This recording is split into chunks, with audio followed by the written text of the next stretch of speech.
Well, we can't all be Carson or Letterman. It's weird. Early on, it used to just be the Tonight Show. Yes. You know, it's just it's for everybody. Now it's all sorts of just the Mexican show and the black show, and then they got the midget hour, you know. Welcome to WatchMojo.com, and today we're counting down our picks for the top 10 short-lived celebrity talk shows. Well, I took a look back at some past episodes and found some segments that didn't quite work out. I'd like to show you a compilation of these segments that we regret. Take a look. For this list, we're taking a look at talk shows hosted by celebrities that essentially, and likely notoriously, flopped. The shorter the run, and the more famous the celebrity, the better. Things are about to get interesting. Chris, coming this summer. Number 10, Lopez Tonight. Thank you for finally making it to the show. Oh man, you know what? You was telling me to come. This is the hottest show, man. This is hot. Comedian George Lopez entered into the not-so-diverse world of late-night TV in November 2009 via TBS. What was your favorite jam back in the day? My favorite jam? Your summertime jam. Well, my summertime jam, I loved 92 with the Chronic, Dr. Dre. As he was the first Mexican-American to host a show in the U.S. on an English-language network, there were high hopes for Lopez Tonight, while his studio audience was always lively. The home viewing audience was not as enthusiastic. The cancellation came about a year after the show's time slot was moved from 11 p.m. back to its original midnight airing. The move, which Lopez made voluntarily, was to make room for Conan O'Brien's new show following the 2010 Tonight Show debacle. Conan's coming. Yes. And where you going? I'm staying. I'm going to midnight. He's coming at 11 o'clock and I'm going to midnight. Get the hell out of here. So you gonna move for the white man, huh? I am. Unsurprisingly, TBS executives weren't happy with the sharp decline in ratings, or the fact that Lopez's show had less social media chatter and online views than other shows. This is it. You have just seen the baddest show in late night. Next year in Jerusalem. Number 9, Thicke of the Night. Furthermore, did you ever notice these chest hairs? That's a bad set of chest hairs. That's right, one of America's favorite 80s TV dads had his own talk show prior to his finding fame as Dr. Jason Seaver. Show me more. Jason, the kids. I can kiss the kids later. The syndicated attempt was meant to be a fresh alternative to, and compete with, Johnny Carson's The Tonight Show. Yes, we're talking about Alan Thicke, and not his son Robin, who would have been 6 or 7 in this pre-Blurred Lines era. You wanna hug me? What rhymes with hug me? To be fair, early reviews of the show seemed fairly positive. Plus, you'd think mud wrestling and moments like the Playmate Olympics would be huge rating grabbers pre-internet. Now they're taking balloons into the audience.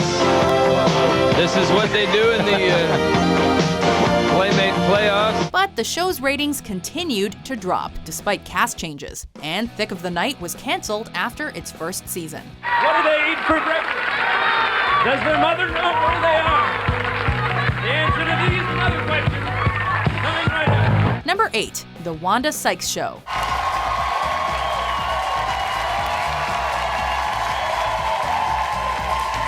Fox gave talented writer and stand-up comedian Wanda Sykes a shot when they gave her Mad TV and Talk Show with Spike Feresten's Saturday night 11 p.m. time slot for her talk show.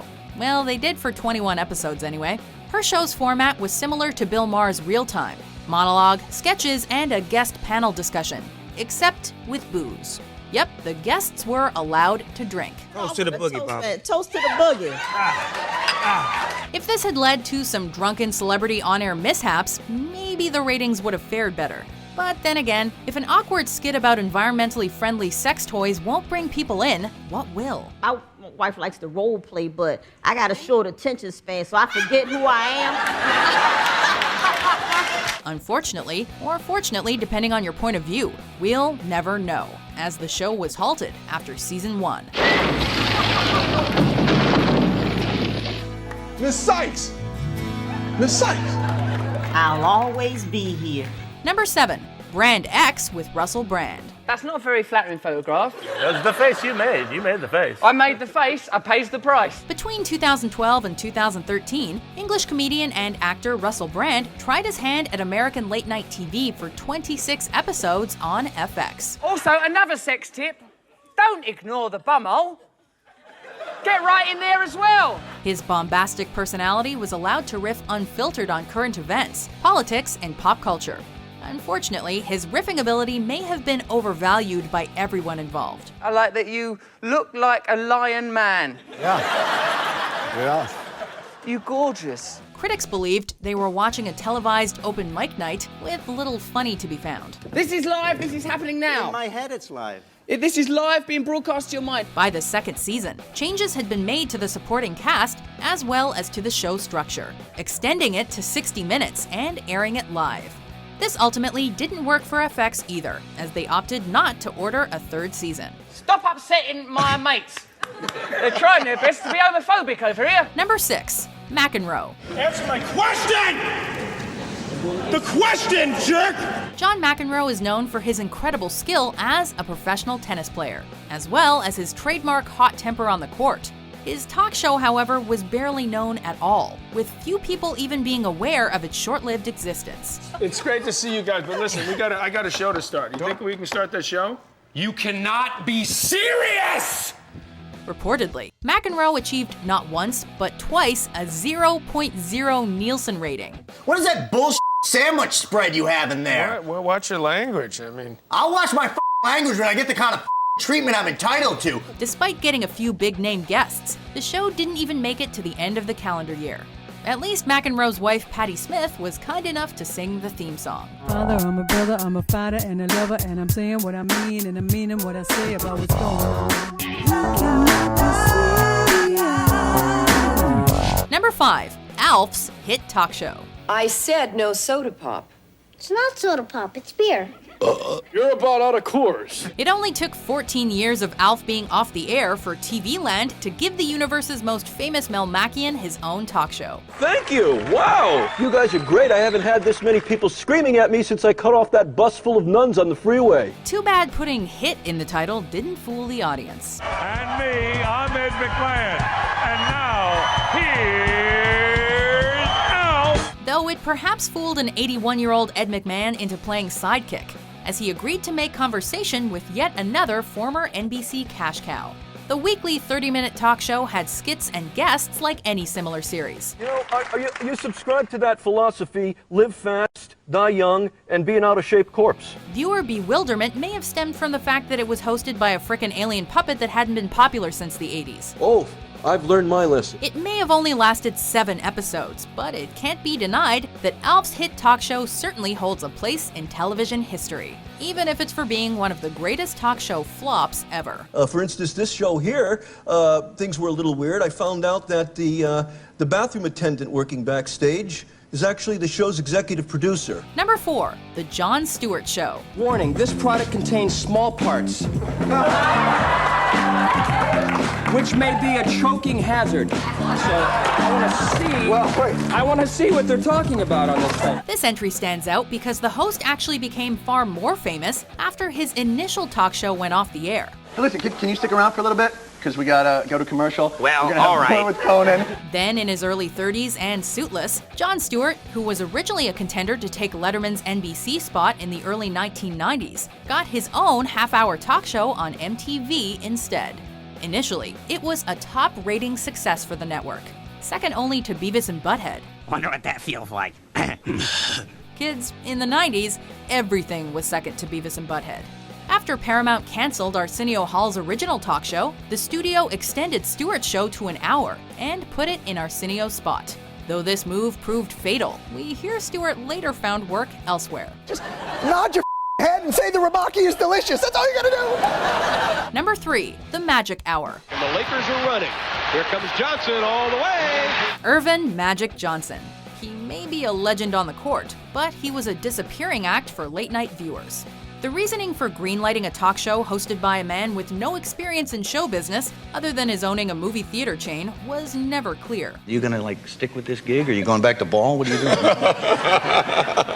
No, I'm going to stick with it. I'm not going to keep switching, going back and forth. I'm going to stick with it. If you get as many points in the ratings as you did on the court, you'd be fine. As ratings began to drop, executives began to shift strategies for the Magic Hour. This included moving Magic's original sidekick, Craig Shoemaker, aside for Tommy Davidson, due to a lack of chemistry.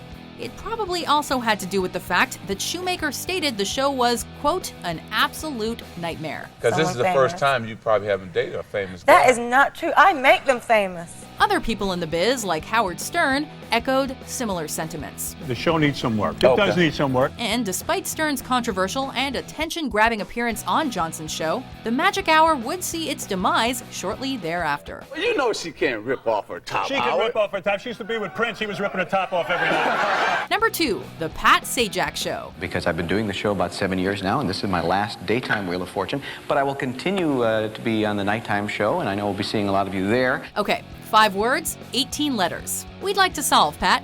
Don't quit your day job. That's right, one of America's favorite game show hosts, Pat Sajak, once had his own talk show. Thank you. That was a tremendous reception, and it fills me with the energy I need because I didn't sleep well last night. A lot of anxiety about the new show. CBS's attempt to get back into the late-night interview format was giving a Vanna Whiteless Pat Sajak a 90-minute talk show. Pretty much a straight-up rip-off of Johnny Carson's formula, it was cut back to 60 minutes a few months later, and just flat-out canceled a few months after that. What do you weigh? I weigh about 200-ish. 200-ish. How much, seriously? About 200-ish. What does that mean? About 210. That's good, because you're about 6'9". The show fell behind the ratings of Arsenio Hall and David Letterman's shows, and Sajak was even replaced by guest hosts once a week during the weeks before its cancellation after just one season. It's kind of an exclusive, isn't it? It's what makes us special. Yeah. Before we unveil our number 1 pick, here are some honorable mentions. You gotta keep your pectoral muscles in shape, you know. And your six-pack the whole time in the tan. I'm sick of that. Aren't you tired of hearing that one? Get out of here, Blackie. I hear that about 2 or 3 times a day. Get out of here, Blackie. And then I passed you in the hall, and you went, hi, how are you doing? No, that's not true. You devil. Her family is the talk of the town. And now, she's doing all the talking on her new show. Well, imagine that. Now, do you have to work out to get a body like that? I work out because... Let me see. Can you? What are you looking for? Number 1, The Chevy Chase Show. And I cannot imagine finding something after I leave tonight in television that would give me as much joy and pleasure and a sense of exhilaration as this show has given me. When Johnny Carson retired, the network's late-night wars began. And the man that Carson once said, quote, couldn't ad-lib a fart after a baked bean dinner, was the first casualty. Originally, Fox wanted Dolly Parton to be their late-night host, but Parton's management said no, and suggested Chevy. We always keep a seat right down in front for dangerous loners. It's easier to keep an eye on them that way. The result was a show whose average ratings were far below what Fox promised advertisers. Among critics, the show was about as liked as Chevy's personality was by the casts of SNL and Community. He made some remarks that were deemed to be racist, a comment that he made, and I think that was kind of it. Chevy said he found it to be a, quote, very constraining format, and later admitted that he'd wanted something, quote, much darker and with more improv. After a little over a month on the air, Fox announced its cancellation, and the network has yet to attempt similar weeknight late-night programming. Funny.